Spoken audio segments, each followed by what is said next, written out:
Hi guys, I'm going to teach you how to play a game called Number Battle, and there are a lot of different ways that you can play it, okay? So I'm going to explain a few of them, and then you can have fun making new ways too. I'm going to put the screen down here so you can see.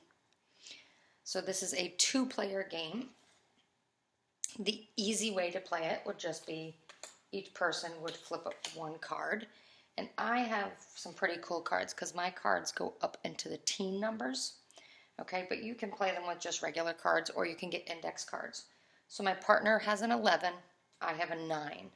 So you can play who has the greater number wins. In that case, my partner would win those cards. So that person would get to keep those. We'd each flip over another one. Oh man. 7 and a 1. So if we're playing who has greater, my partner would win again.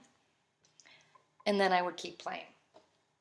Another way to play would be you could put two cards out and add them together. So I got a 12 and a 0. So that equals 12. And if my partner flipped two cards, 13. Ooh, 13 and a 12. So I don't even need to add those together. I already know it's bigger than 12 because I have 13 and 12 more. So, oh man, my partner wins again. They win all 4. So we'll do another one of those. Ooh, my partner is lucky. My partner got an 11 and a 10. And I know that 10 and 10 would make 20. And 11 is 1 more than 10. So that makes 21. And I got a 5 and a 6. And that only equals 11. So my partner won again. They're pretty lucky. Okay. If you do not have any of these cards, that's quite all right. Most people do not. I just have them because we do some fun math games. You could play with a regular deck of cards. Okay. So these are regular cards. And you would make it so that an ace equaled a 1. And you could do it where any of the face cards, Jack, Queen, or King, you could make those be equal to 10. So you could put a sticky note over top of them if it makes it easier to remember that those are a 10. And you could play the exact same way, okay? Or here's another way to do it. Instead of adding, you could make a 2-digit number. Oh, that one's not going to work as a 2-digit number. That's going to make a 3-digit number. That would be 710 because that was a 7 and a 1 and a 0. So if I put those together as a 3-digit number, it would be 710.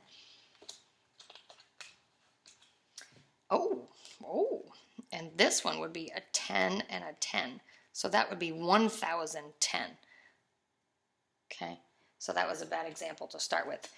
You could take the 10s out if you're not ready for really big numbers, but this one would be the winner. Okay, let's see if we can get some numbers that aren't so big. Oh goodness, these are all my face cards. They were all piled up. All right, let's get some just so we can practice an example.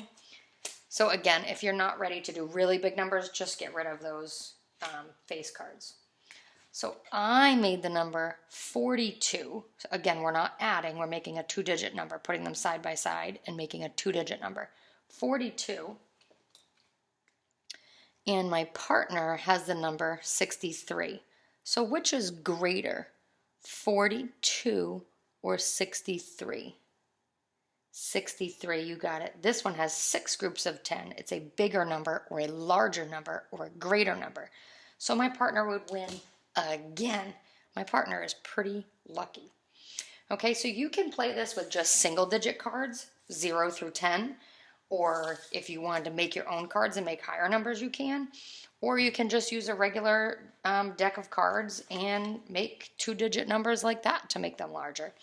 Or you could do 2 cards and add them. You could also do 2 cards and subtract them. So you could, this one is an 11 and a 9, so I could do 11 minus 9 equals 2.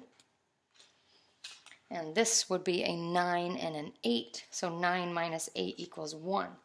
So this person had a difference of 1, and I had a difference of 2. So I have the greater difference. So I would finally win one. So I would get to keep those. But that game is called Number Battle. And you can use it all sorts of different ways. That's what's so great about it. Okay? Be creative, have fun, and do what works for you. Thanks, guys. See you later.